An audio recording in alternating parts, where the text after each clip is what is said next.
We getting that intro right, okay? What's going on? And welcome to Queens Glean, the after conversation to Kings Speak. Now, Kings Speak is all about talking to men about self-mastery, manhood, and emotional intelligence. Because if we don't communicate and find out what the opposite sex is thinking, it's going to be hard to harmonize our relationships. So we done talked to the men. We found out a bunch of things, and we're going to talk about it tonight. But before we get into that, I got to bring up my panel of ladies. Let's do it. First up, got my girl. She's a lot of fun. We got Kei'Renee in the house. What is going on? Hey. Yes, the woman with the word, Queen Cookie. Always about that life. Yes. Hey, Jaimi. Hey, Queen Cookie. Hey, What's up? ladies. How are Hey. you? Happy Great. Thursday. Yes, and last but not least, we got Kiandra. She's always got a little insight for us, so let's bring her on in. What's up, Kiandra? Hey, ladies. Hey. Hi, guys. Hi. I love it. So we getting situated in here. I had to. Here we go. Yeah, we doing it. We doing it. So how's everybody feeling today? Good. I love your hair. I had to do my natural hair today too. Oh, yes. We are natural, kinky, coily, and 4B fabulous. I heard that. Yes, and thanks for everybody tuning in. We're here for Queens Glean. So I'm really excited to be here because we're going to have a few chat topics today. One, we'll talk a little bit about redefining our relationship with God and what that means to us. Where do we learn and how did we learn to qualify a partner? Are we codependent and don't know it? And how to navigate the games men play? Because we got a man himself. He was just giving up all the tea and he was telling us the games that they play. And it's like, okay, well, how do we navigate that as women? And I don't know. We might talk about some of the games that we play. But anyway, let's just jump right into the conversation. There we go. I was like flashing bright. So, okay, so this first clip that I have, you guys are going to be so proud because I got the clips together. But this was actually one of my favorite episodes of Kings Speak, and it was on vulnerability. So I don't know if you guys have seen Sweet Magnolias on Netflix, but Frank Oakley is an actor on the show, and he was so happy to come on Kings Speak and speak about vulnerability. And it was so amazing how he spoke about how he's able to be vulnerable. And it started with one, recognizing that, you know, when we're listening in, religion, they say Heavenly Father and things like that. Well, he didn't have a good relationship with his father. So sometimes he said, as a man, when he hears something like that, it's like, oh, father, what? I don't know, blah, blah, blah. So let's take a look at what he had to say about how he got back into spirituality, and then we'll talk about it. Let's make this pop. Started from ground zero. I'm like, look, God, I believe in you still. I know that's real. How can teach me about you, start from ground zero, stripping away everything I learned. And some of the stuff I learned, whether it's through life or church or other people, it's true, but stripping it away and understanding it for myself. And once I did that and got my identity back in God where it was supposed to be for me, that's when I was able to, you know, tap in more to that transparency and really feel what it's like to have a solid foundation and identity in. Okay, so yeah, so he talked about how he stripped away everything he was taught about God so he could rebuild the relationship from a fresh foundation and understanding. What do you guys think about that notion, and has any of you guys been in that space for whatever reason? Well, first, I have to be. We didn't get to see the clip. Oh, you guys didn't see the clip. It just played, so y'all couldn't see it. I could saw see it. it. I saw didn't it. see it. Where is it playing? It Oh, played it in was the right middle. Yeah, I saw it. It didn't play. I was like sitting here like, I'm so cute. I'm not watching it, but I'm gonna act like I am. No. Oh, that's so funny. Oh yeah, Well, I didn't get to see it. Well, that was. Did you hear it? Mm-mm. Oh. Okay, well, that's the technology for you. But basically, he was saying that he stripped away everything he knew about God. You know, he learned about God from church, friends, mom, all of these places. But he got to a point where he had to say, okay, God, I know you're real, but I need to strip away everything I learned about you and learn about you from the ground up in a fresh way from my perspective, so I can stand in my identity in you from what I know about you. So that's what he said. And I definitely relate to that. But I wanted to hear from you guys first before I coined in on my thoughts. Whew. Mhm. Definitely hits home. Definitely hits home for me. So I was raised Catholic. I'm biracial. My mom's Mexican, my dad's Black. Most Latinos are Catholic, by culture, I guess. So I was raised Catholic, but it never resonated with me or my spirit. I hated going to church. I was so pissed when they made me make my first communion. I was so pissed when I had to do my first confession. Like, I was just like, this is like the weirdest, craziest shit ever. And no offense to Catholics, because if that's what you believe, that's what you believe. But it just did not do anything for my spirit. I was like, this is weird. So it wasn't until I got older and I was able to make my own decisions that I was like, bye, church. Like, I'm gone. This is some weirdo shit. Like, you guys can go. And then I found like spirituality. I found crystals. I started learning about energy. And then once that started resonating for me, I was able to come back to God, because then I was like, oh, but there still is that higher power, whatever the hell you want to call it, whatever you want to call her, or whatever you believe. Read a lot of books, and that's kind of what it was for me. But I had to strip everything that was taught to me as a kid.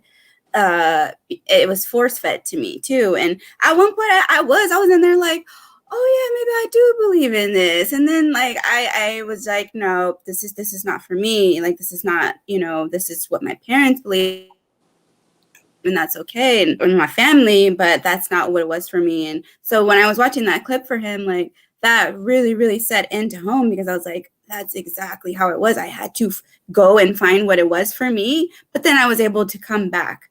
And I definitely believe in a higher power.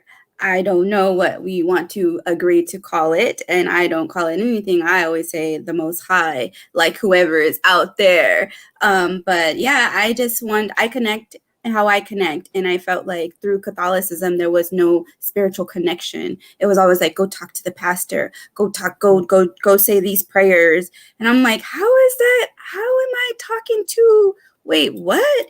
So, but yeah, I was grateful that, in my adulthood, I was able to find what it was that worked for me and felt right for me. And then bring that back into a spiritual, religious background and world. And yeah, I do go to church. I do sit in churches sometimes, and it does feel good. And sometimes the pastor is talking right at me, but I don't go religiously, and I don't spew those views on people like some people do. She said, like, Mhm, no, that was very well mhm. put. And I completely understand that. While we're in here really quick, I want to give a shout out to everybody in the chat. Brandon Jones from Not Safe for Work Pantry, he's up in here. Sunny Rose is here. Tani Belifonte. The Bullet Scotty show, he always shouts us out and everything. So I just wanted to shout out everybody there. But you really made some good points, and that's your journey, that's your view. And I think it's really important, because sometimes what we learn about God can be a hindrance if it doesn't resonate with our spirit. So Kiandra, I know you got something on this. Yeah, no, Kiandra, I had I had a similar experience as Cookie, where I basically grew up. I grew up Christian, been in the church. It was more like Methodist and Pentecostal, Kojic style churches and Baptist churches. So there was a lot of just conservative, things that as I got older, I basically was able to put language to it, that it was very performative in certain ways. And I think I was maybe in my late 20s when I was actually in my 30s. I was in my early 30s, and I was just exhausted, because I was in this place of feeling like I got to be on every ministry. I got to basically go to church each and every Sunday, be there, standing in line. A member of a big church. And so got to get there early, got to get your parking spot, got to stand in line so that you can get a good seat. That sounds like some FCBC stuff. Was that FCBC? Yes. Shout out to FCBC, Shout out because to that was my FCBC, church which home too. Yes, which I absolutely love and adore. But I was just in this season where I was exhausted, and I was also at the height of being in my career. And so I was working 14 hours a day, still trying to show up for my friends, being, the helpful daughter, just all the things. And basically just got to the point where I was exhausted and felt like I was doing all of these things to perform for God in my relationship with God, rather than actually having one. And so I just basically walked away, and there were some other things that were going on in my life personally, just with my mental health and kind of overcoming some depression. And I just had to do the same thing, where it was like, I just need to completely strip myself of what it is that I'm doing, because it didn't feel right. I was exhausted. I was on the verge of getting an autoimmune disease. Like, it just was like, I'm doing all the quote unquote right things, but yet this is basically what I'm experiencing. And so I walked away and, allowed my relationship with God to basically be, rebuilt from the ground up. And now I'm so much more, I feel free. I feel like the relationship that I have is much more, it's rooted and grounded. I don't care what people think anymore. I love crystals and, have a respect for the moon and, worship God and still consider myself to be a Christian. But, as I've gotten older, it's easier for me to decipher between the different constructs of oppression that are more church-based and religious-based, rather than what it is about God and what, God being representative of love and Christ being, a one that represents social justice, just all the things, so it's like, it's easier for me to decipher between all of those things now. And I just feel much more rooted and grounded. Ooh, yes. Yes, Yeah. I love that. I know Very too, it was well said. refreshing. Yeah. And I love what you said about the performative, because it was that. It's like, I'm praying, I'm tithing, I'm going to church every Sunday. I'm not cussing, I'm not having sex. I'm just like, I'm over here buttoned up. Oh my God. For me, it was worse. For me, it was like, you got to go sit in a box and tell a priest what the hell you done did for the week. I'm like, wait, what? I You're like, I gotta don't even know tell this this human. man. I have to tell this human who sends like me what I did, and he's gonna tell me what I have to do to get right with God. Like, I don't think so. Yeah. Kei'Renee, what's your thoughts on this? Do you have anything that you feel like what you learned about God may have been a hindrance for you early on? Mean, not necessarily. I mean, I grew up in a smaller town than Cookie. Like, it was literally like 30 minutes past, but that 30 minutes makes a difference. Oh yeah. So I think what was different for me was that because I grew up in such a small town, I was used to a very small like town congregation where it was everyone in the church was probably cousins, and it was probably no more than like 50 of us, if that. 50 was a big number, and I'm probably shooting for the moon. So it's like when I got to LA, I feel like I kind of lost my, not even that, because I can't even say I lost my faith, because it's always been there, but I stopped going to church. I stopped doing all types of things because I just felt like I didn't click and connect to church in Los Angeles. And I just felt like the churches were too big and it was overwhelming me, and it didn't feel authentic and it didn't feel real, because I felt like every church that I went to here in LA, every pastor had a lane, and they preached through a narrative where they were preaching to a particular audience, and that didn't feel real to me. To where, like, if I could go to a church and I hear a pastor be like, "Oh, you guys are all entrepreneurs. You're gonna get that job you've been looking for next week," and I'm like, "What? That's not what God said. Like where is that in the Bible?" And then you go like down the street, and then you hear the same pastor use that same scripture, but he frames it in a different way to flock to his audience. So I was just like, it kind of discouraged me when I got here. And I do remember at one point where I was like, oh goodness, like, am I not being who I'm supposed to be because I don't go to church in LA, but if I go back home, I'll go to church. But here, I just feel like God's not in LA. So I'm like, I don't want to go to church out here. Like, and that's just how I felt. So But I knew in my home and in my praying with me, I was like, God is just within me in my house, and I'm just going to keep it to myself. But I'm not going to necessarily practice out here in LA because I don't feel comfortable or connected to how church is ran in LA. Because maybe it was overwhelming, or it still is, because I still do not have like a church home, because I'm still looking for like that 30-member congregation that I'm used to back home, where the pastor is not being dressed up. He doesn't drive a Rolls Royce. He lives in the house connected to the church. And that's just what I'm used to. So I just feel like in that sense, I kind of used to sometimes get down on my own self. Like, am I not doing what like I'm supposed to be? Like, I used to be at church every Saturday, every Sunday. Like, even this was like, it was just Halloween. I was supposed to be at church. For the trunk or treat. Right. No, you're supposed to be at church on Halloween. Like, so it's like, I don't even do those things. Like, so it's like, I think it's just internal, but knowing that I do have a relationship with God, because of course I talk to him every day still, I've never felt like he left me. I just felt like what would you consider, what's the word where they like to congregate, or the congregating fellowship part? Yeah, fellowship. See, I even lost the words. No, like the fellowship part of it left me when I got to LA. So wow. I think like that's the only thing. Yes, that's deep, absolutely.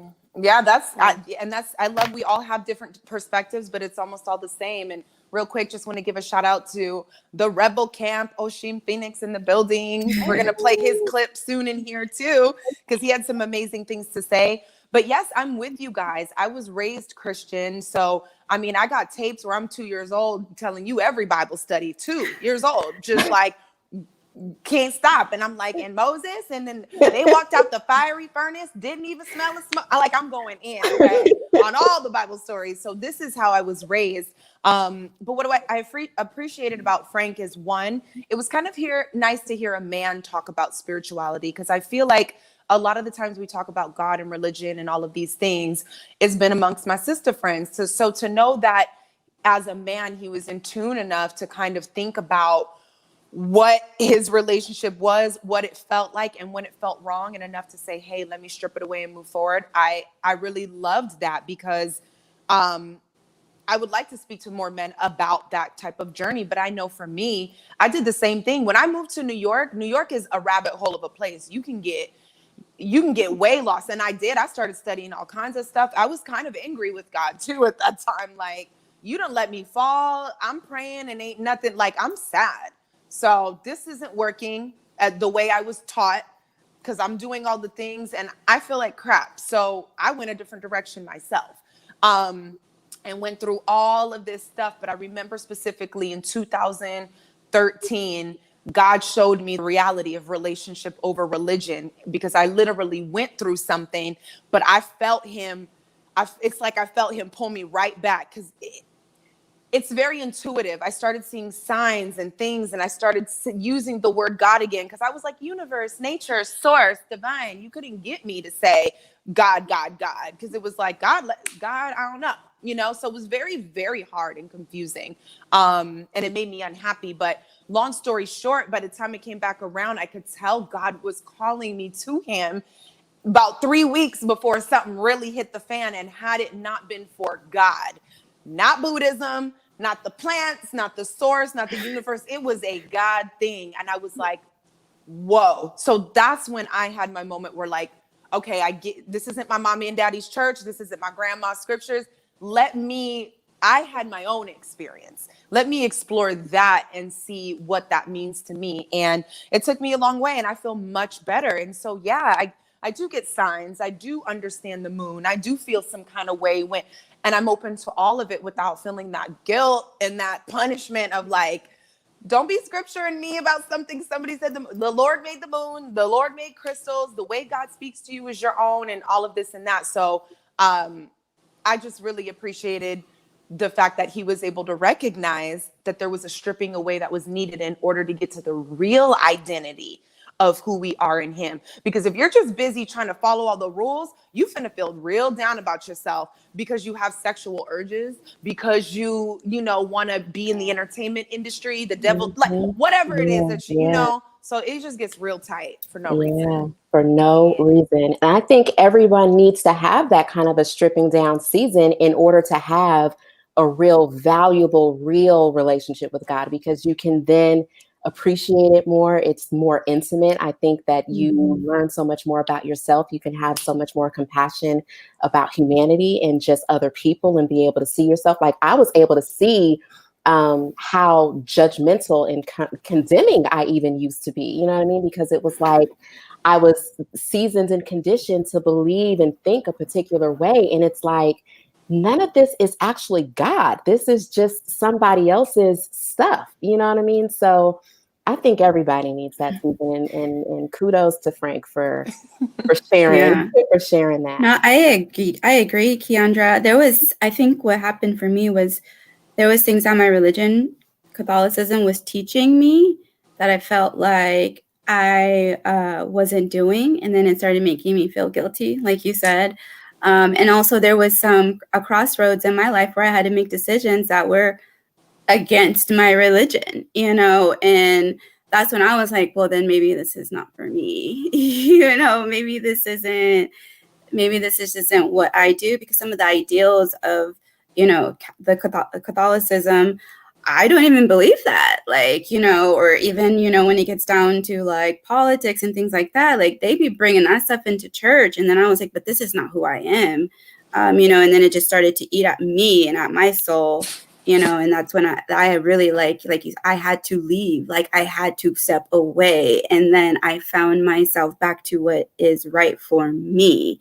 And it's back to God, but it's not in the way the Catholics teach it, you know. It's my way. It's what works for me.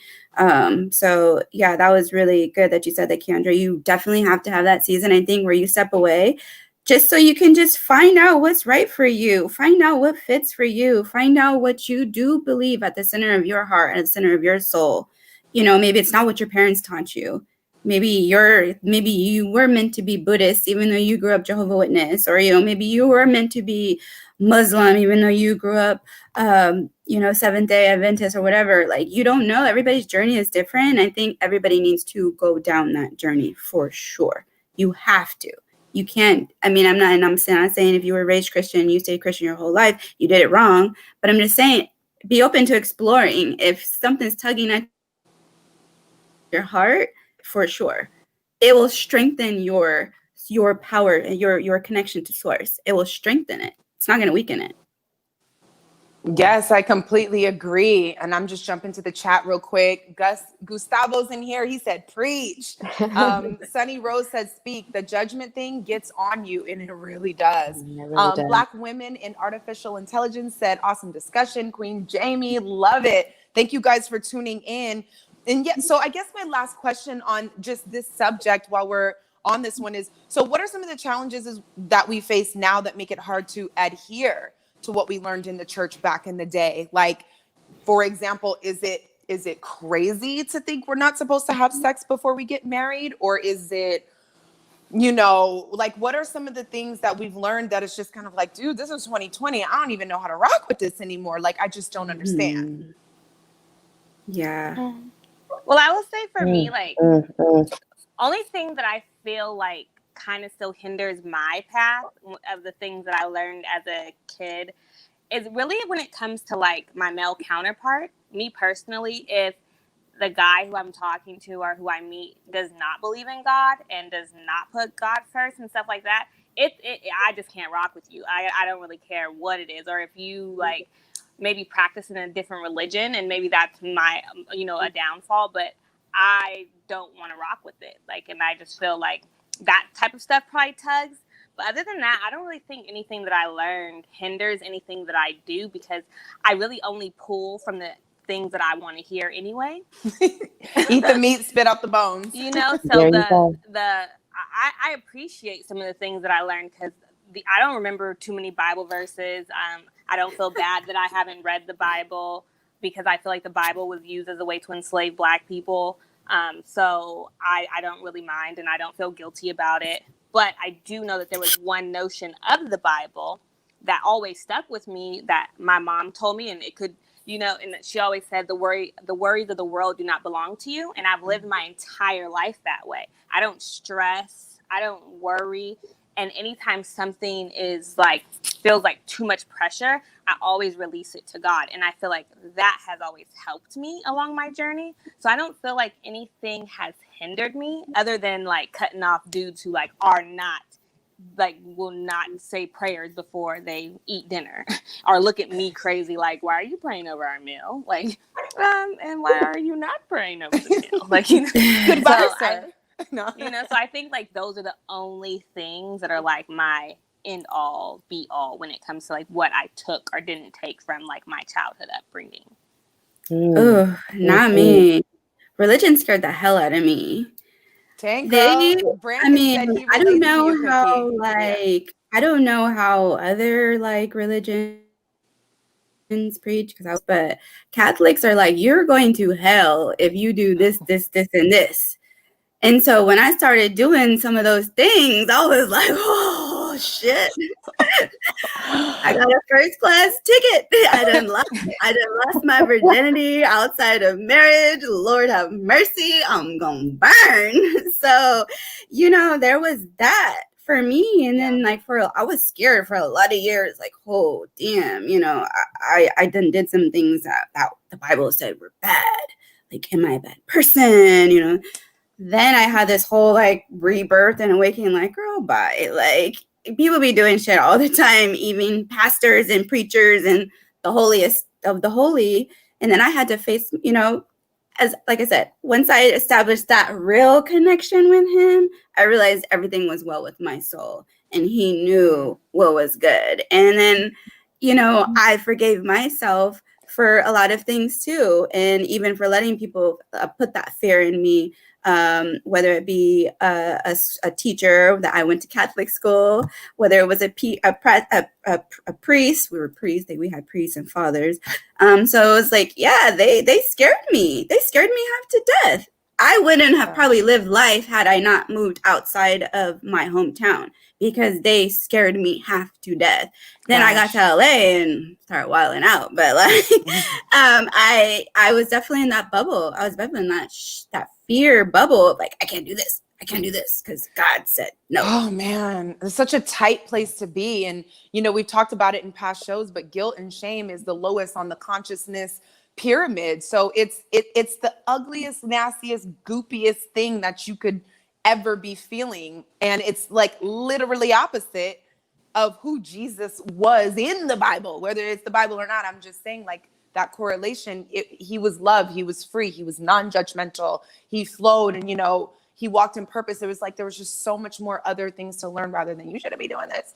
Someone in the chat, Black Women in Artificial Intelligence, said it's about building a real relationship. And I completely agree. Because then too, you think when we're talking about relationship and building one, learning how to build one with God has got to bring some value to learn how to bring one, build a relationship with people on the planet and your spouse and, everything of that nature. If you can't give yourself grace and forgiveness and mercy and flow and not judgment, like how are you supposed to commune with other people when you feel that way about yourself? So those were my thoughts on that. Well, let's jump to our and scene. Let's jump to our second topic. So we had another episode of King Speak with my boy Mike, Oshim Phoenix, and it was titled Personal Codes and Principles. So he was talking about a scarcity mindset in dating, which I thought was really interesting and it got my attention. So let's check it out. When we get involved romantically with people and we're really into them and we spend years with them, we think there's no other possibilities of a romantic flame again. And we're harming ourselves. And that's a scarcity mindset. That's a 100% scarcity mindset. And if you have that mindset, maybe when you were in that relationship, you were a little too codependent.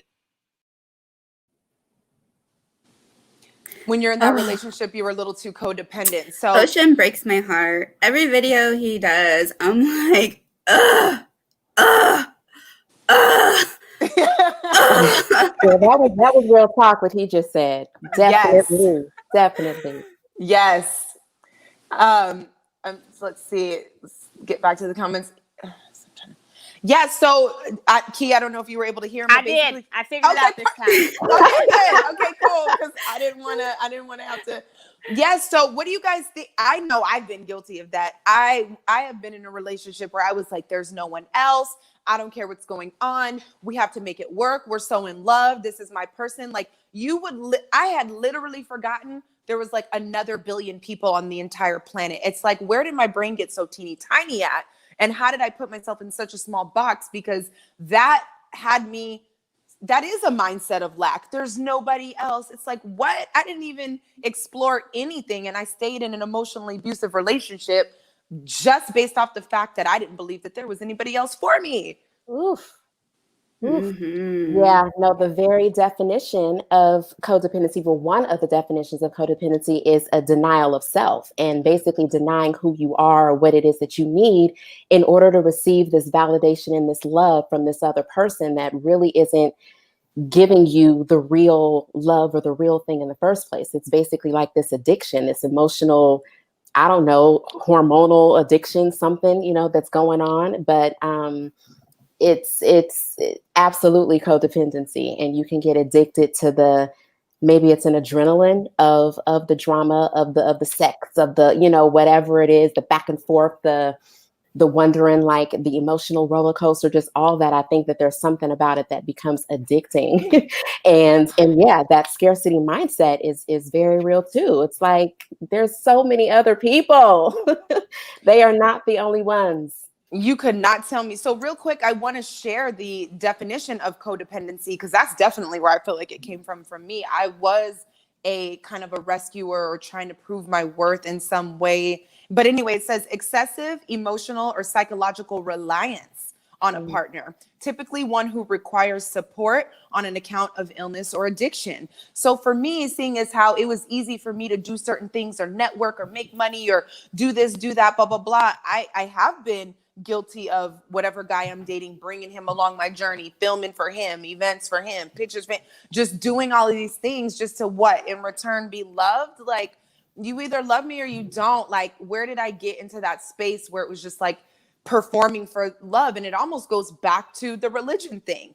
All the performing that we're doing for God, pray, no sex, eat this, don't, did it so God can love me and treat me and bless me. And it's just loco. And it's almost like this build a man type of a thing too, because I definitely was there where I felt like I would have to basically, I've tended to be the one that had it more together, I guess. And so there would be these times where I felt like I was the one that had to like help him, with getting his finances together, help him get a job, help him with, being able to present himself a particular way, and, basically not allowing him to go on his journey and have his path on his own, but basically me feeling like I was the one that had to build him up, and a lot of that did come from that religious belief of basically just being the helpmeet and seeing myself as like only valuable if I'm basically performing and showing myself as doing all these things to help him get better, to help him have this, purpose and business or whatever it may be. And all of that was then denying myself. But then that at the root of it was me not thinking highly enough of myself and thinking worthy enough of myself that I don't have to do all these, tricks and cooking and meals and, all this stuff to try to impress you or build you up in order to have a decent, valuable, God-centered relationship. So yeah, been there for sure. Amen. I definitely like relate to that situation, but on like the reverse, because it's like when it comes to codependency, I felt like myself back in my earlier 20s, I would more so be in this one particular relationship.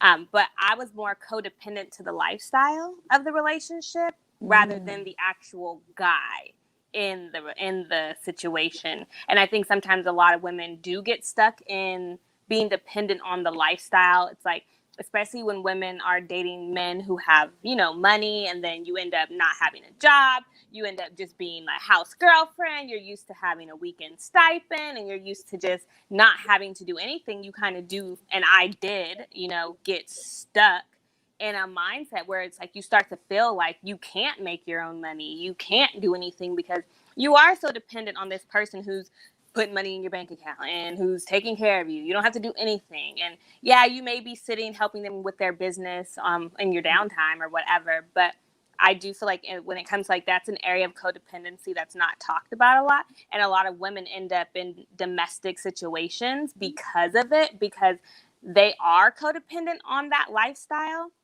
And so they don't want to leave because they feel like if they do leave, how are they going to survive? And I think that was me for like 3 years. I remember I wanted to break up with this guy so bad, and I was crying. And I was in my apartment that he was paying for. Like, oh my God, if I break up with him, who's going to pay my rent in 2 weeks? And that was the issue. Like, I was not crying because I was breaking up with him. Like, I didn't care about breaking up with him. I was crying because I was wondering who was paying my rent in 2 weeks. Like, you know? And it's like when you're in those situations where you're like, oh, wait a minute, something is off right here. But, you know, of course, you know, after 3 years, I did just leave and go sleep in my car because I just couldn't do it anymore. And I didn't care if I only had $20 in my bank. I knew I would figure that shit out. But I think that's like a conversation that is hidden because people don't understand that even in these lifestyles when you're with these wealthy men or whatever, there is a type of codependency that happens over time in that relationship. That's just not mentioned or not talked about. Like, you know, but I definitely dealt with it.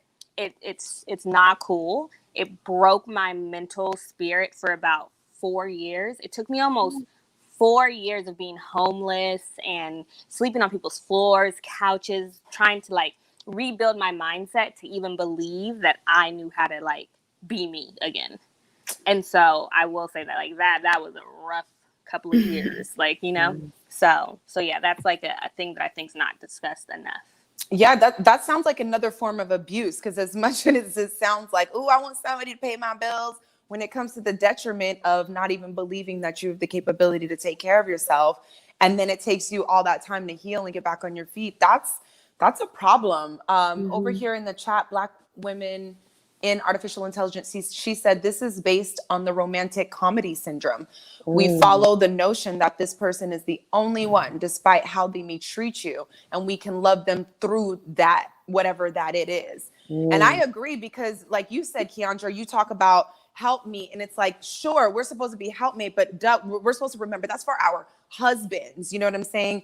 We're supposed to do all of these things, or, you know, stand by your man, love him through this, that, and the other. But that did not mean while you're being dragged through the mud. This was behavior reserved for a man that was treating your heart the way he. I feel like it was a cultural thing for me. Yeah. You know, being half Mexican, and I grew up around all my Mexican side. I didn't find, you know, my father was in and out of my life. So watching the Mexican women in my family, the man is the machismo. It's what it's called. You know, yeah, you bow to him, you do what he does. He could go cheat, he could go do whatever he wants, and you stay with him. I watched my grandmother do it. I watched my mother do it. And so when I was out here in these streets dating, what other mentality did I have? What besides it's whatever the man does, and you have to take that shit. And it literally took a man breaking me down to nothing. And then, like Kiara said, like I had to fight my way back. Then I was like, oh, I was so wrong about this whole thing.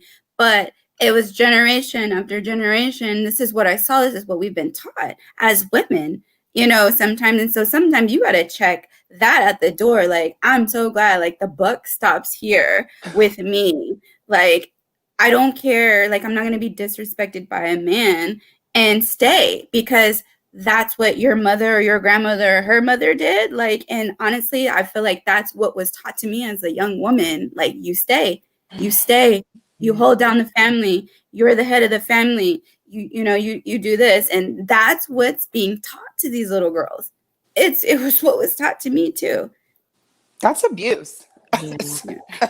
I mean, how is that not abuse? It is. They teach it as love, you know, you stay.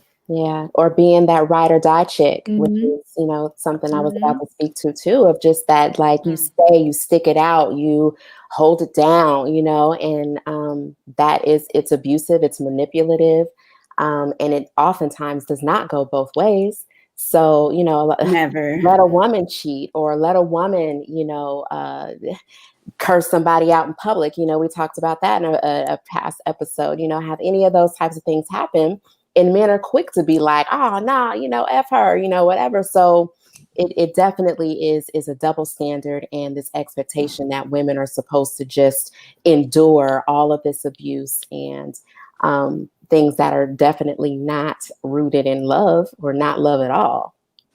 Gosh, and as you guys are talking, it's just making me think, how they say, I don't believe we're always attracting who we are, but as I hear us speak, when we have these broken places or broken notions of love and these ideas, sometimes it's like no wonder we've kind of attracted and stayed with some of the guys that we've stayed with.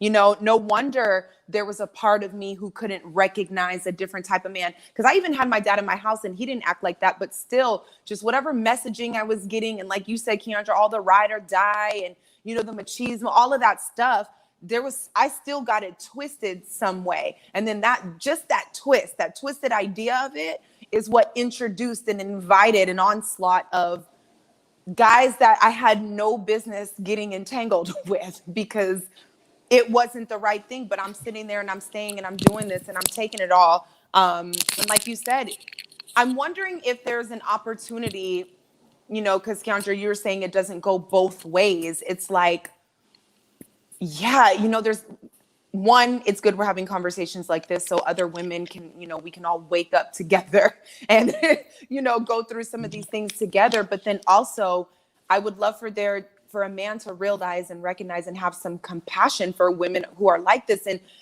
maybe not take advantage, because somebody who don't know better and who's immature, he gon' eat it up until you obliterate it. He gon' eat it up until you are nothing. I think that's like a wish upon someone else's star. Because I feel like men are going to take advantage of whoever they can take advantage of, just as the same notion that there are women out here who are going to take advantage of weak men the same. Yeah. So I don't think I think that goes both ways. And I don't think that's something that's going to ever be like eliminated. It's just up to the individual to go deep within themselves to not be the victim, or to recognize when they have become the victim and get away from it, So, yeah. Yeah, no, that definitely makes sense to me. Yeah, I definitely see how these first two episodes correlate to each other so much, because we just had two full conversations about being like broken all the way down, and then we're just like, oh no, this cannot be life. It's life, girl.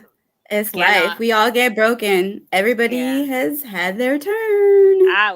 Everybody has had their turn. Sometimes more than one. I was broken down, but I feel like when men break you down, if you actually look back and reflect on them, you broke them back. Because I will say that after me after me understanding and realizing the situation of what was happening with that whole codependency, I realized that once I actually left, he was actually codependent on me. Correct. And he actually needed me to thrive. And literally it was like right when I dipped and just left, he lost his business. He lost the apartment. Like his whole world crumbled. And, and mine, it went like this, but then it went like this. So it's like to realize that even though within codependency, if you are codependent on someone, better believe that person is actually codependent on you too. Amen. I have to agree. Amen. I have to agree.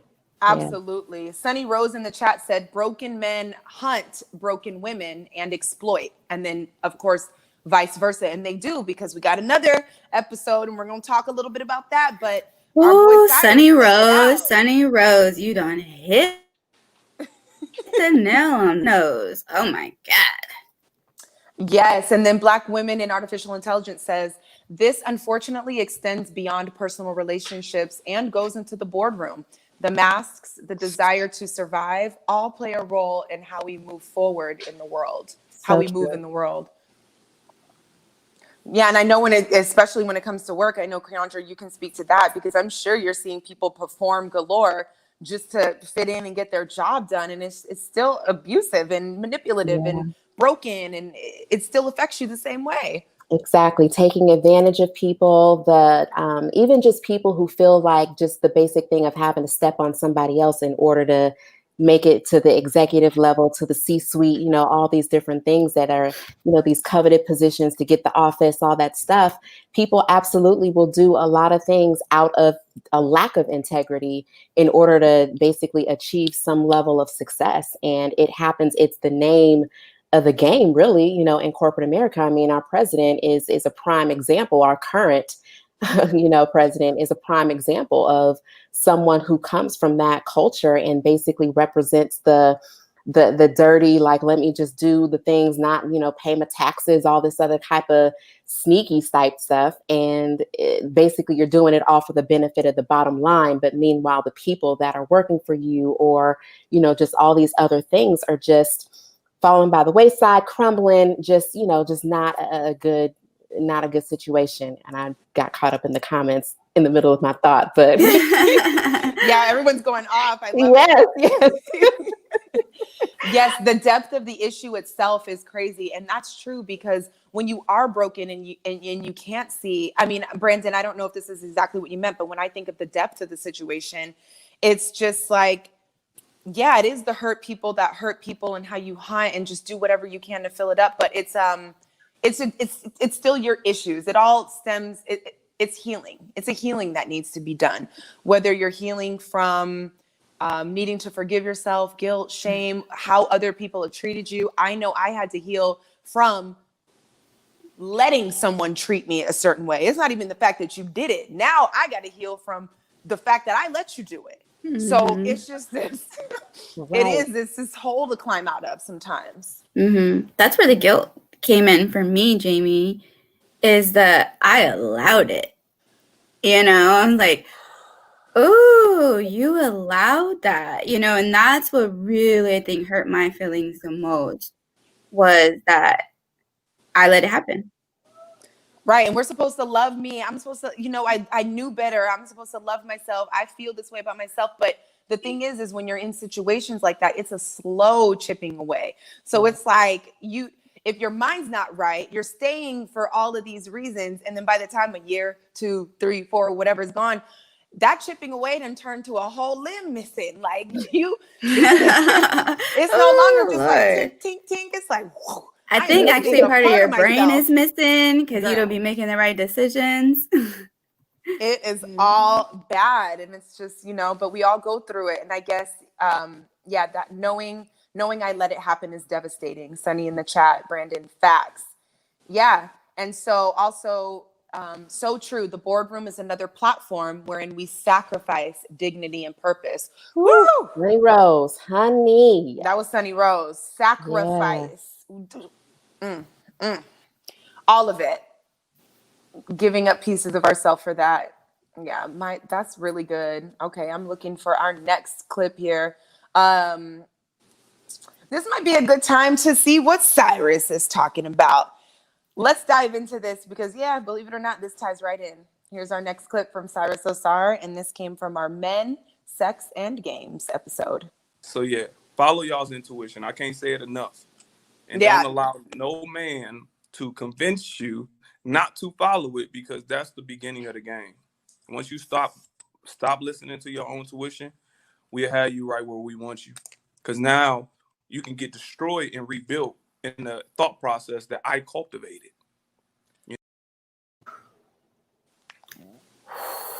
He was another one that was just giving all the little secrets. I mean, but look how that ties in. Everything we've been talking about is being destroyed and rebuilt. So if we don't stand in our intuition, if we don't stand in the truth of who we are or who we know ourselves to be, we can literally be destroyed and rebuilt in the image of what someone else needs us to be for them. And that's a little bit psychotic. So how do you like, and then he was also saying too, to find yourself a goal-oriented man, because a man with too much time on his hands, he gonna play that. So what do you guys think about the power of standing in our intuition and how that plays a part in all of our relationships and business? Oh, Lord. If I tell you how many red flags I have ignored in my past relationships, I'm the only person to blame. Because my intuition was like, and I was like, oh, go over there, go over there, go over there. Go over there, go over there. You know? And women, we know, our bodies tell us, our hearts tell us, our friends and our families tell us. And we just act like we just tunnel vision, all because of where we came from, that codependency, that need for wanting to love and be loved back. So we trade it for, you know, this thing that we don't even really want, but we want some of it. And fusion gets, you know, crossed. And I've done it in my past relationship. It's exactly that. I was hurt when he found me, and he knew how to work it. And then I became codependent. And then when I woke up, I was like, wait, this is not where I wanted to be. Like, how did I end up here? Like, how did I get here? That's because I was so lost in my hurt and my pain and my depression. And then when I popped out of that, I was like, whoa, like, I need to get out of this right now. But it was because I couldn't see through the storm. I couldn't see clearly. I couldn't see through my pain. I couldn't see through my sorrow, and everything that he was feeding me felt good. And that was how the manipulation started, for sure. Woof. That's insane. And I know what you mean about not being able to see the fog. When you're hurt, if you're not able to recognize it, then you definitely make decisions based out of that hurt. And as much as I even sometimes claim to know or hope I've grown, I still, and when I say recently, I'll say about a year and a half or two ago-ish, whatever, still found myself making decisions out of a place of hurt and knowing good and well I had no business being where I was at, but I was there anyway because I wanted something. And that's not, like, what am I doing? And it didn't serve me. It was terrible. I didn't follow my intuition. And it was a space where I allowed somebody to just, and I ate it up because I was hungry. I couldn't wait. I wanted to eat something. So I fell for all of it. And it was just, it's just not like, sometimes I don't know all of what it takes, because sometimes we don't want to follow our intuition. We think, please, like this time, let it be something let good. it be wrong. Right. Yeah. And I think wrong, but it's always right. yeah, it is always right. And I think that sometimes it's not always confirming the bad thing either. Because I know, like, a lot of times when we reference like our intuition, it's kind of like, oh, it's gonna be some bullshit that I really don't want to see. I don't want to have to face it. You know, it's like,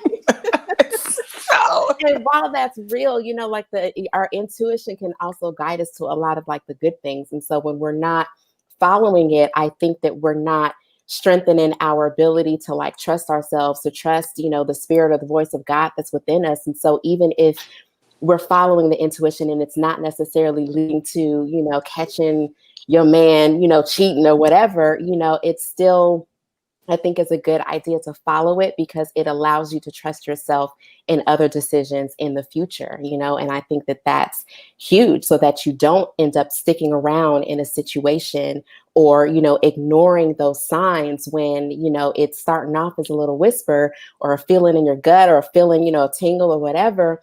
And then you end up getting to, you know, something where it ends up being escalated when it didn't necessarily have to be, you know, when you could have just paid attention to the nudge the first time. So it always tells us something, and, you know, it definitely needs to be followed for sure. And it keeps nudging too. It doesn't stop. It It keeps does not nudging stop. and nudging and nudging and nudging. And you're like, damn. Then that's when It's you start there. making excuses. It's there. Yeah. Yeah. Let me go to the chat really quick. Brandon Jones said, I can't go against woman's intuition. There's just something about it. And Sunny Rose agreed. And then Tani said, yep, wanting something. We know, we always know. Sometimes we want it to be wrong. Yes, Jaimi, I was about to say that we hope our intuition is wrong this one time. But yes, Kiandra, trust. Yes, I love all these comments. I'm trying to keep up. Sunny Rose said that nudge, though. Yeah. And I love It's how loud. you brought up It's trust. loud and clear. Yeah, because, you know, this goes back to, this is why it all ties together. Because again, if we have that broken relationship with God, divine, source, ourselves, intuition, all of that stuff, then we are making decisions from a broken space, and it leaks all over everything into our life. And to not be able to trust yourself is like, how do you navigate life if you can't trust yourself? I can't even. Yeah. Hello. Like, You need someone else to help you. That is getting into that pattern of like when you're not able to trust yourself, your own divinity. And, you know, a lot of that comes when you get into purpose. But if you don't trust your own divinity, the God within you, you know, whenever you get to that path, then you're going to always be looking for someone to do it for you. I mean, there's even a lot of codependency in the church, a lot of what you were talking about, Cookie. And you know, not to necessarily be critical of Catholicism, but that particular dynamic of basically relying on a man to basically spilling all of the things that, you know, are going through, and basically relying on them to tell you something specific, you know, that I believe is codependency. You know, when we don't have our own relationship with God, we can then posture our pastors and certain leaders and basically trust them when they're filtering messages and things through their own experiences as well. So we don't even have, you know what I'm saying, the ability to like decipher between when it's God and when it's just a person, or, you know, being able to just filter it the way that we should with our own spirit of God that works within us too, and being able to walk in our own power. So yeah, it leads to codependency when we for sure. word. Hey, Jessica girl, we got another comment, Jaimi. Yes. Yeah. Jessica Barber said, sometimes we're scared of the truth in reality, and we are. But that all comes from the trust thing, because it's like, and the scarcity thing and the codependency thing. It's like, you don't think there's better. You're so afraid of that no, that you don't think there's a yes on the other side. So you just stay. That's not a position of power. And we all fall into it. So yes, that was a great one. And then Sunny Rose said, ooh, yes, Keandra, other people's filter. And it's just a natural thing. One of my friends, she's a therapist, and she's like, I don't go to therapists who don't have therapists. If you're not working your stuff out and you're just taking on all of, like, how are you going to turn around and tell me from a clear space anything? And that's just natural science about how we take in information. You got to empty some of that out in order to be a clear enough vessel to share information with somebody else. Yeah, who heals the healer? Absolutely. This is a good discussion tonight. I know, right? Black Women in Artificial Intelligence said, you guys are leading people to healing. And to be honest, that's our intention, because we've grown, we've learned, we've been through trial and error, and everybody's going to have to go through their own things. But if you can have a big sis or whatever it is, there's a woman out there to just share this stuff and this information. One, it tells us that we're not going through this alone. Two, there's another side. And three, there are solutions. So I love that. I love it. Yes.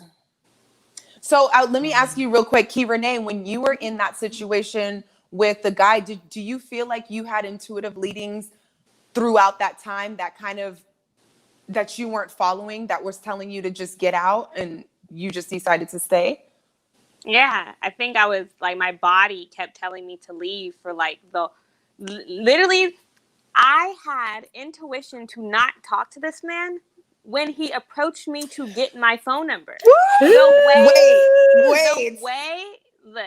way that he approached me to get my number, I always would say I would never, ever, ever give my number to a man who whistled at me from a car. And that's exactly what he did. But you know what? I think it was the comedic thing that he did when he got to me. He literally drove past me. I was like walking home. And he like puts his whole head out the car and is like, oh, hey, can I get your number? Reverses the car. Like, you know, and I was just like the corniest thing that's like, what? No, you cannot have my number, you weirdo. And then gets out like, oh, can I get a lick of your ice cream? And maybe like, I don't know, like my body was like, can you get a what? And I still gave this man my number and I dated him for 3 years. And it was literally like, I was like, yo, I should have listened in the beginning. I don't ever give my number to people who whistle at me. It's rude. That's not how you approach a lady. And and you know what? And so I definitely will say there were so many instances. I think there were even instances where God was trying to get me away, but I wouldn't leave. And I think we went somewhere in like Manhattan Beach or something. And he was doing some weird stuff like always. And I remember I was like, I don't want to be with you no more. I am leaving. And I remember like we left, but of course we rode in the same car, Manhattan Beach to the Valley. You know, I'm not catching no Uber. I ain't got no money. so that's like $150 ride. So I'm breaking up with you, but I'll be at the car. Like, you know, so like we drive back and he literally wrecks the vehicle and he hits a parked car and we get in a bad car accident. And I remember I ended up staying with him because we had gotten in this car accident. Ooh. And I was like really hurt. Mm-hmm. So it was like in the midst of me trying to just heal from this car accident, I forgot I was going to break up with this man before the car accident. But now that I'm all hurt and crippled and stuff, I'm like, bro, I really can't go nowhere now. I can barely walk. Like, you got to take care of me. Yeah. And then, you know, so then it ends up to where the relationship we just skip like none of that stuff happened and just start fresh. And it's like, I feel like even that car accident, that was God saying, get away. Like, I'm going to literally physically hurt you because you don't want to listen to me. You know, and I feel like that's happened to me twice. Like there was another relationship. God kept trying to tell me like, get away, leave. And I was like, nope, I love this man. This is my boo. And I got pregnant. And then it was like the craziest situation. The man, he turned into a whole new person. I ended up having an abortion. And then finally I left. And I was like, you know what? It took for me to get pregnant to leave because God kept trying to throw little things at me like, look, all right, boom, I'm gonna do this. It didn't hurt enough. All right, boom, I'm gonna do this. It didn't hurt enough. All right, you're pregnant. Wow. Now watch how he reacts. And then that was enough. All right, now you'll leave. Thank God. So I feel like when you do not listen to your intuition or God or whoever's trying to get you away from something, every single time you don't listen, or at least in my experience, every single time I didn't listen, the punishment got worse. Ooh, you ain't never lied. Until it was just too much to bear that you're like, all right, I'm out. Like, you know? So yeah. And it's like, do you see that gift he gives us? The little nudge is the gift, but we want to wait until we get knocked upside the head. Knocked upside the head. And it's never necessary. Concussion. Need a concussion to stop this. And then you're forced to like, all right, I'm listening. Like, you know? So yeah. So I would say like you definitely want to listen as soon as possible because from experience, the nudges get worse and worse and worse as it keeps going. And it's almost like we want to just see, it's like we know when we get the nudge, but we're like, was that really a nudge? Then we'll get popped upside the head. Be like, did you really pop me upside the head? Exactly. Then we get knocked out. Be like, did you really knock me? It is just like, girl, what do you need to what more do you need? But Sunny rose in the I need God to come out the sky and tell like, me himself. Pull the clouds back and be like, hey girl. Come on now. Right. Pull it back. Goodbye.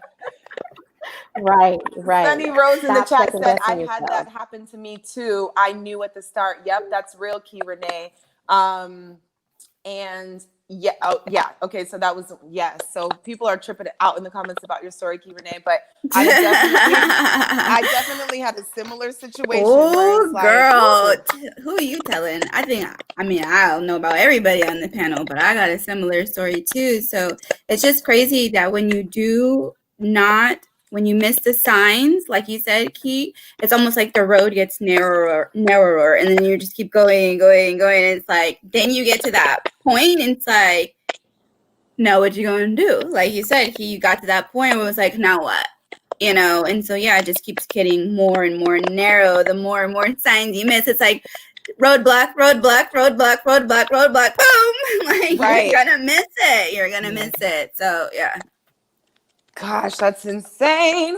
Well, so for all that to say, guys, the little PSA, follow your intuition. Black women and artificial intelligence, I completely agree. It says it ties into worthiness, and the need and the desire to be wanted is stronger than logic. Yeah. That's the truth. We just want to be loved, but the stuff that we're willing to do for it and the posture that it comes out of matters the most. If it's coming from a needy place, then that goes back to the codependency, where you need this excessive psychological, you need all this stuff from someone else, and excessive emotional care and tendency. Show me, love me, love me, love me, when really we've got to learn to stand in our wholeness and move from that space as well. That's why following our intuition, like you said, Kiandra, when we can build that trust with ourselves, we can also build our trust to walk away faster, to stand in our knowing faster. Like Kei'Renee, you would have been like, that's not how a man hollers and done. Like, because we're not in that space. And he wouldn't have got no ice cream for us.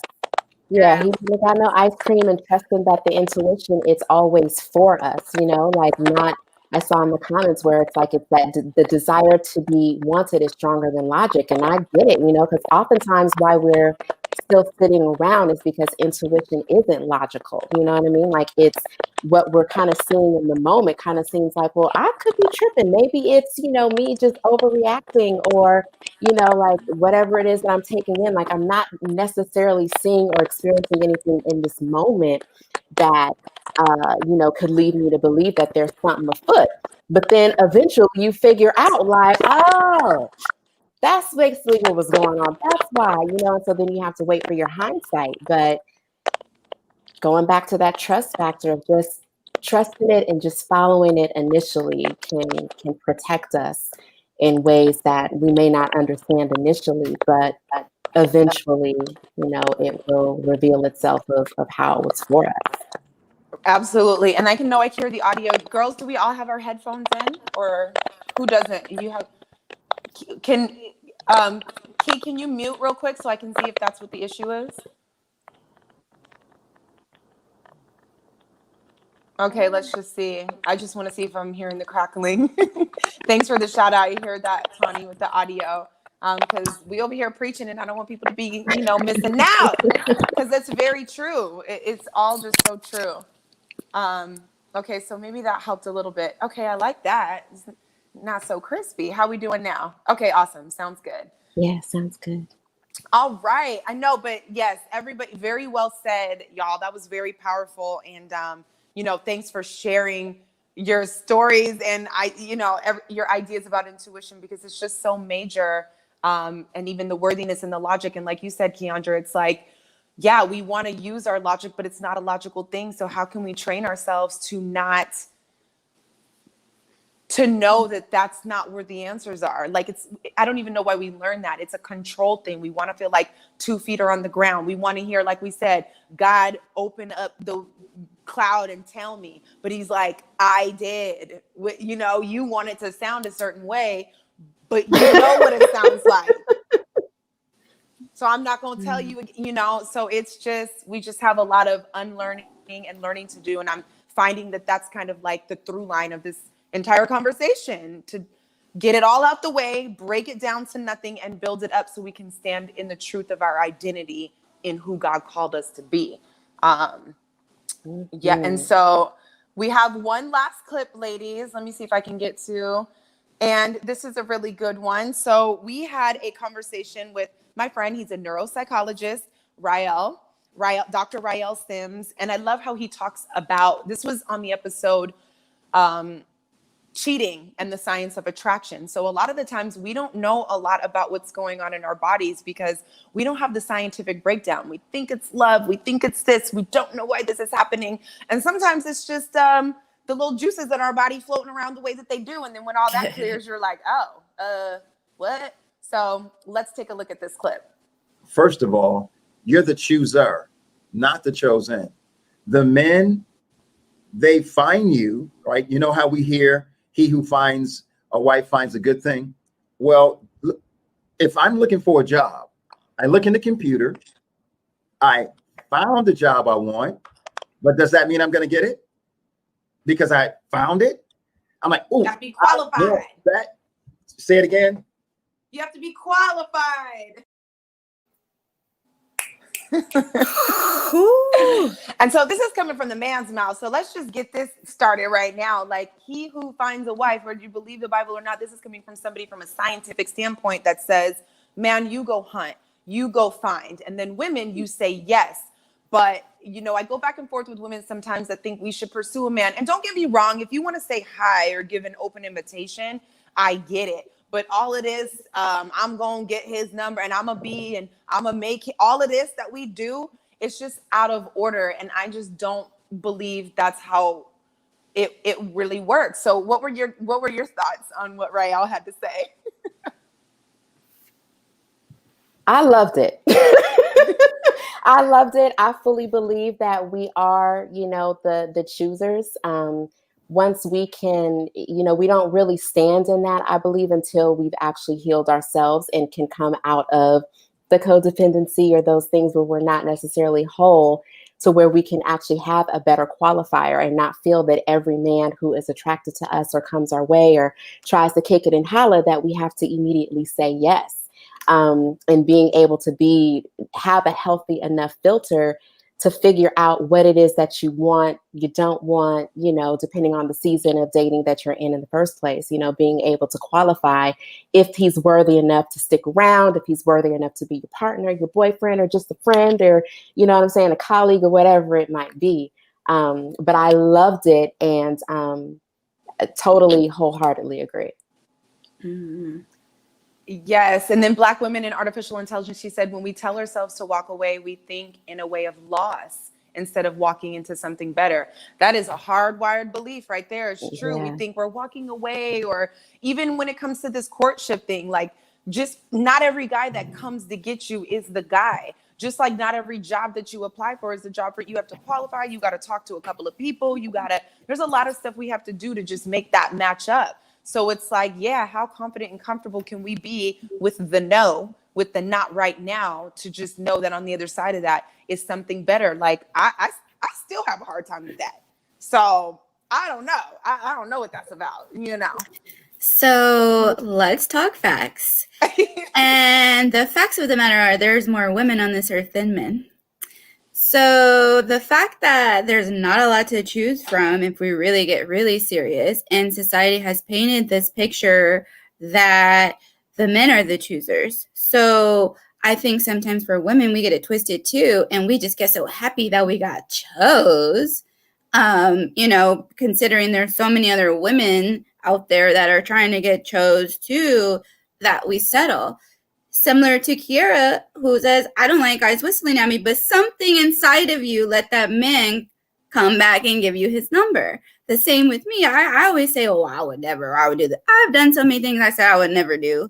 Just and behind a man, because I was chose. I was him. And also I've been in places where I knew there was other potential women too. And then you really feel like you have to bend for him because you're trying to make sure you are the chosen one out of all the girls he's dating. And so, although, yes, I do believe in that clip. And I believe that, like you said, Kiandra, it takes, once you heal yourself and know that you are the prize, that's when you can really have that mentality. But I think most of the women out here walking in this world don't have that mentality. They're just out here trying to get chose. They're out here on these dating apps. They're out here in these bars buying themselves drinks at the edge of the bar, trying to get a man's attention. I mean, it's COVID, but I'm saying pre-COVID. And I'm saying this is what our reality is. There's more women out here trying to choose up on one man, probably like 10 women to every man, trying to choose up on him. And that gives them the power. And that's why men play these manipulative little games. Like Cyrus was saying, they're able to do this because they know that. they know that multiple women are like baiting them and feeding them and trying to do this. So I don't know. I just came from a different perspective because I just don't think that that's our reality out here. There's a man shortage. There just is. I relate Okay, to I what thought there you're was a saying. lot of men out here. I know, and what I was going to actually speak to that, because I can totally relate, Cookie. I'd often say to a lot of friends, especially for those of us who live in LA, I feel like we all will experience a season where we can feel invisible. And I don't know what it is about LA that does that. But oftentimes what I'll say is like, oh, just go visit another city real quick and then come back. But what I found when I was in that place of feeling like there was, basically feeling like because of the shortage, that basically I had to entertain every opportunity. It wasn't until I actually healed my mindset that the type of man that I was attracting became different. And so the pool actually opened up and I was able to see other men that I wouldn't otherwise see. And so there really isn't that shortage and, the narrative that I think sometimes it's put on us to feel like, we have to basically accept the status quo and just the crumbs and, be in competition with another beautiful woman when that's really not true. You know what I mean? Like, and so it wasn't until I was able to heal some of that insecurity within myself that there really was no shortage. Like I've been able to be selective for years because I was able to clear, and settle that worthiness within myself. But there, in numbers, you're absolutely right. There are definitely more women than there are to men. But I don't know, like, at least in my experience, it seemed like once I was able to heal a particular thing within myself, then my experiences reflected something different. Woo! Just needed a moment. But I'm sure you're able to be alone too. See, and there's not a lot of women who are able to be alone. Like you said, you're in the season of choosing. Well, you got to be alone sometimes to be in a season of choosing. And I'll say for myself, this was probably the longest time I've been alone in my whole life because I always thought I needed a man. Like I always thought I needed a man there. I always thought I needed it. And it wasn't until I had to be by myself. Now I'm in that space. Now I'm like, oh, you want this? Nah. Oh, you want it? No, you're not worthy. Because I've already been around that before. But it took, like you said, Kiandra, being able to be alone and be in that space to know that you can choose. If not, you're going to give whatever is given to you. Exactly. No, I agree. And I love that. Kei'Renee, you had said something, and I want to hear your perspective about, you were like, I thought there was a lot of men. So I want to hear that perspective before I share mine. I thought it was too many. No. Too many single ones. Yeah, I mean, they're all, I don't know, it's so many. But like, I feel like, and I relate to what Keandra was saying too, but I definitely feel like when you do understand how worthy you are, a different type of men arrive in front of you. So maybe that is why you might feel that there are a plethora of men who are maybe in that mind space that you've been desiring because you kind of understand who you are now. So I do understand that you attract who you are. So whatever you're projecting is what's going to come to you. So if you're projecting good vibes, good energy, and you're very clear on what you want, those things are going to come towards you. But I also do think that, of course, women are, I don't know necessarily want to be chose, but there's this idea that you're supposed to like be a wife or, have married, have kids, do all these things that we're all told we're supposed to do. So I think sometimes women do try to force that to happen for themselves because society pushes it on us or whatever.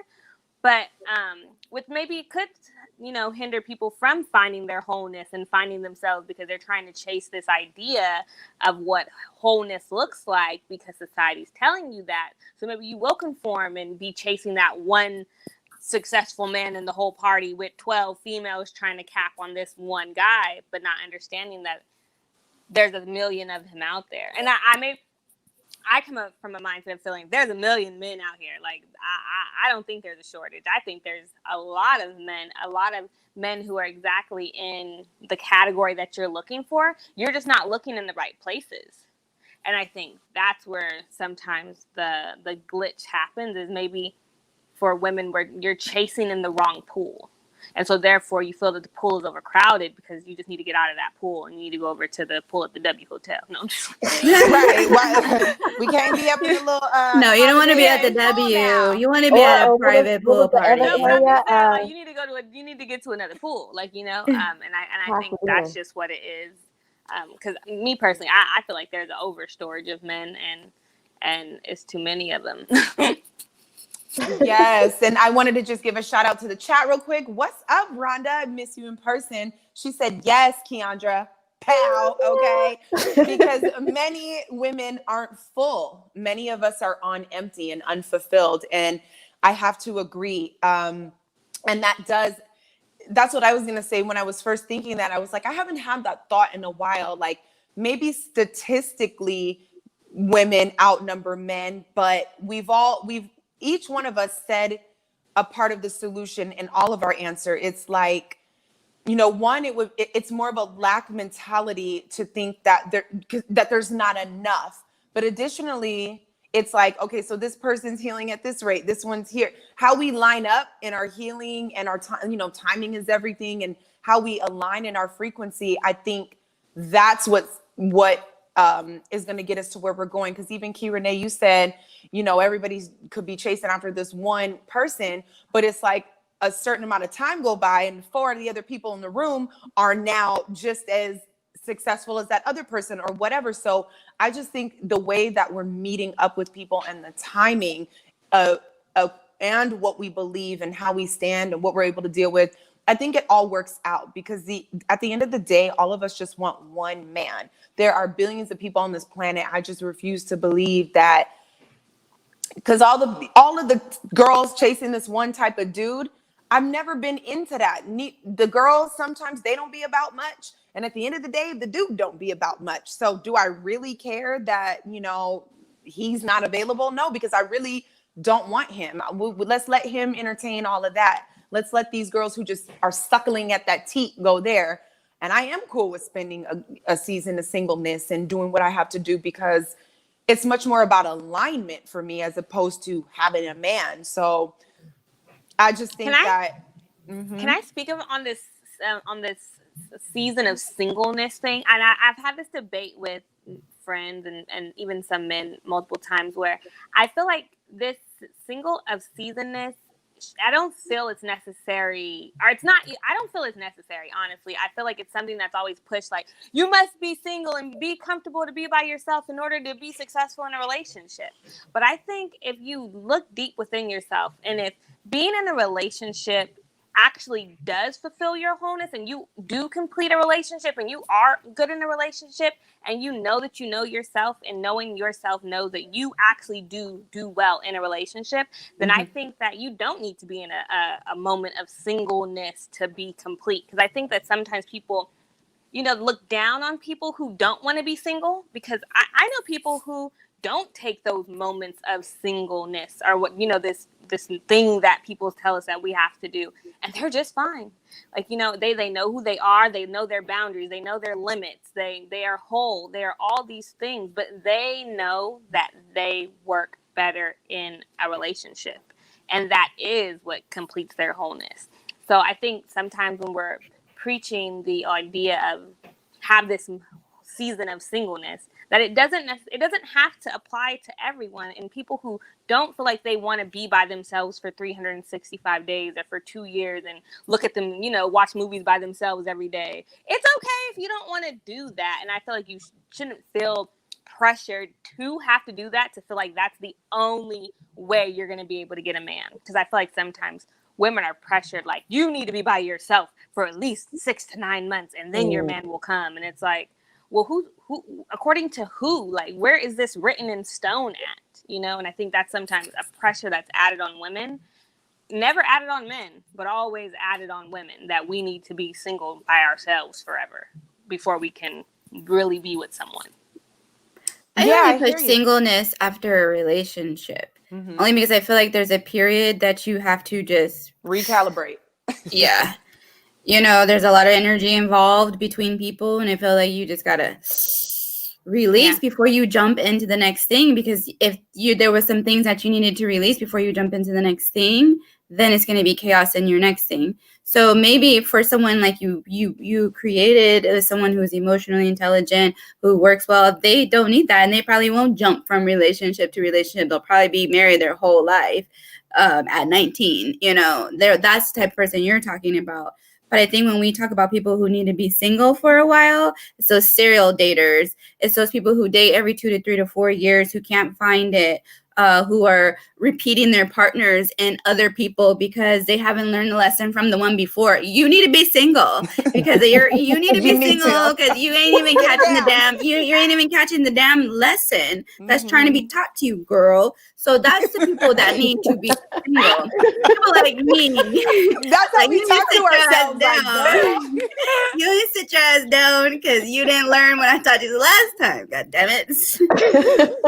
It's true. And I was going to say something similar, but I also agree with you, Key. It doesn't need to be like, you need to be single and it takes 6 and you can't put that on anybody. But you got to intuitively know at some point within yourself when you need to go sit down. If you go into the pool and bringing somebody home or not, like, you need to have that moment. And then so Black women in artificial intelligence says season of singleness is about healing and understanding who you are, trusting yourself. When you are unable to be by yourself, then it can create a codependency. Sunny Rose said reset. And we also have another comment, 100% of people need to be healed. This includes men and women.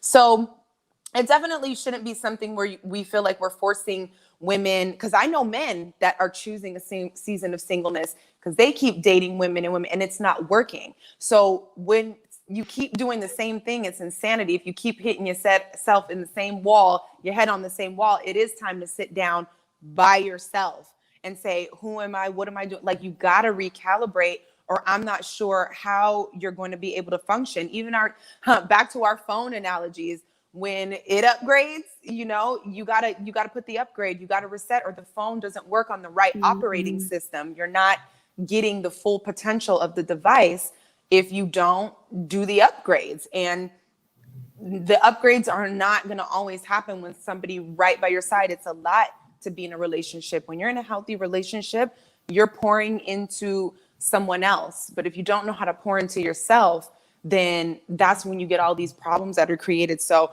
I know for me, my season of singleness was by choice. I could be out here busy, but I choose to take care of me, put me first, pour everything I can into me. And I walk out this door whole. Now I know I'm whole. Like, now I know but it's only because I had that moment, because I was monkey branching from ding dong to ding dong myself. Not ding dong. Not a ding dong, a ding dong. Like, you are a ding dong. Not working. And I chose. That's on me. That's my favorite pastry, by the way. I haven't had one of those since junior high. Did Right. Oh my God, I eat those all the time. Those are my favorite. I don't want to eat no more ding dongs. I'm on a diet.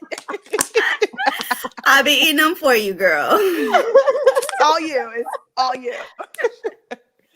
No, but I think all points are very valid. If you are not feeling pressed for a season of singleness and you're not having issues in that area and you want to be in a relationship, get on out there. But, for me too, I also find as I elevate and as I, create wholeness within myself and trust myself and learn, I'm really not attracted to that many guys. I'm so choosy now. It's wild. So I guess it just depends on the individual and what you got going on. They laughing at us in here, y'all. But yeah, this was she said monkey branching from the ding dongs. You just gonna swing and you just gonna swing from ding dong to ding dong, like you're not gonna like Tarzan and Jane. Oh my God, she was swinging. Yeah, the visual was very clear for me. Oh Lord, it's getting late and I'm playing. No, but I love it. This was such a full and informative and powerful conversation. You guys are amazing. You're so full of. Oh, what was that? Am I hearing stuff again? The statement of the night, Queen Jaimi. I know it's just so extra. But yes, y'all, like this was really powerful. Thank you guys in the chat who just, chimed in, shared your wisdom, agreements, and, everything with us. I know we wild now. Sunny says swing. My arms hurt. I need to sit down. Was there any last thoughts that you guys had about just anything that's come to mind or that I may have missed in the conversation, this amazing conversation that we had? No, thanks for having us, Jaimi. Like, as much as this is fun, this is super healing for me too. Like, just being able to talk about my shit and laugh about it lets me know that I'm over it, like, or at least getting over it to a good place. So I really appreciate this platform and being able to share my experiences and my pain and turn it into laughter. I'm like Kevin Hart, laugh at my pain, because it's real. It's the only way to get through it is just be able to face it and be like, fuck it. You grew from it. You learned from it. Like, you're a better person because of it. Keep it moving, And that we're not alone, in our experiences. Like, we all really have had some messy stuff, and relationships can be messy, and it's okay, and healing can be messy. So echoing what you said, Cookie, I'm very grateful for the platform and just the engagement tonight. It's been amazing. So yeah, thank you for everyone. Yes, thank you. And so we have this conversation needs to continue. You ladies balance one another out really well.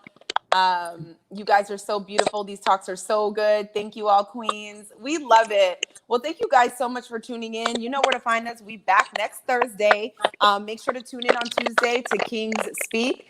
I'm hearing all that crackling again, so I'm gonna try to wrap it up because I know it's distracting. Thank you guys so much for the love. Please follow Kings Speak on Instagram if you're not following. We talk to the men on Tuesdays, holla at the ladies on Thursdays. Only way we can harmonize our relationships is if we understand where each other is coming from. So I'm Jaimi Alexander, and Kei'Renee, what you got going on, and where can we find you in the social media world? Well, I probably will not be here next week because that's my birthday. Happy birthday! Happy birthday! Yeah, I don't know where I'm gonna be, but I'm gonna be somewhere. Somewhere. But You're gonna be swinging. Somewhere swinging. So you guys can. My Instagram handle is somewhere right there. That right there. Yeah, so you guys can reach out to me on Instagram. That's also like the name for my website, Kei'Renee.com. And I'll just be like, somewhere around here in the social sphere, doing what I do. Amen. What about you, Kiandra? Well, you can find me. I was like, how do I do it? Wherever you can see my name there. That's my Instagram handle, Kiandra_D. There we go. You can find me there on Instagram, and if you are on Facebook, you can also find me under the Surrender Society. That is a Facebook group for women who are wanting to basically be focused on the purpose but centered around well-being. So if you want to connect with women there, I definitely hear the cracking. Also, that if you want to connect with like-minded women and be in a space of healing and continue these types of conversations, definitely look me up. I'd love to have you. Yes. Let me see if I can do this right. Okay, so y'all can follow me here. I had a little practice. And I just love talking to you guys about this stuff. I think it's really it's where I'm at in my life. So I'm super excited to just be in this space of healing my damn self. I've got to get better. I want to be whole for myself and for my son and for my next partner, because I do believe in being 100% whole for myself and for my son and for my next partner. And I'm just super excited to just be here and to share and to learn.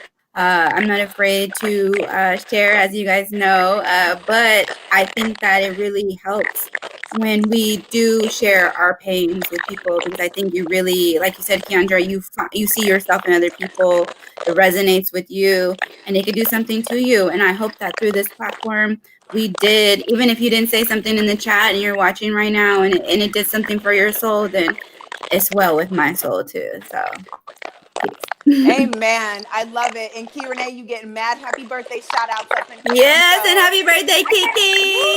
And then see the comments. I don't know how you guys get to enjoy all these things. I don't know how to make comments come on my